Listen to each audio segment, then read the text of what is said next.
আমাদের বাবা মা এটার গুরুত্ব বুঝতে পারেননি যে আমরা আরবি ভাষা শিখব। এখন তো সে ব্যাপারে কথা বলছি। তাহলে আরবি ভাষা জানাটা বেশ গুরুত্বপূর্ণ। আর সেই উদ্দেশ্যে আলহামদুলিল্লাহ আমরা চালু করেছি ইসলামিক ইন্টারন্যাশনাল স্কুল। এখানে আমরা 3 বছর বয়স থেকেই শেখাচ্ছি আরবি ভাষা, শেখাচ্ছি ইংরেজি এবং আরবি। আমরা শেখাই A for apple, B for ball, A for আল্লাহ, বি ফর বিসমিল্লাহ। এছাড়াও আমরা শেখাই মিন আলিফ আসাদুন মিন মা বাইতুন মিন তাতুফাহুন, এভাবে ইংরেজি এবং আরবি একসাথে। আর আলহামদুলিল্লাহ যখন তারা পৌঁছে ক্লাস 3, 4, 5, আলহামদুলিল্লাহ তারা কোরআন বুঝতে পারে, সরাসরি কোরআনিক আরবি বুঝতে পারে। আর আমার 3 ছেলে মেয়ে, আমার ছেলের বয়স এখন প্রায় 12.5 বছর, এক মেয়ে 10.5 বছর, আর এক মেয়ের বয়স 8 বছর। আলহামদুলিল্লাহ সবাই কথা বলতে পারে লুগা ফসায়। তারা কোরআনের সব আয়াত পাঠ করতে পারে আলহামদুলিল্লাহ, আর তারা সরাসরি সেগুলো অনুবাদও করতে পারে আলহামদুলিল্লাহ।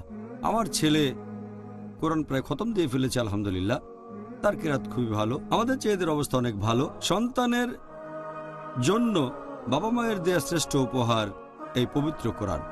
আর তাদের ছোটবেলাতে শেখাবে আরবি ভাষা, যাতে করে তারা আল্লাহর সর্বশেষ চূড়ান্ত কিতাব বুঝতে পারে সরাসরি।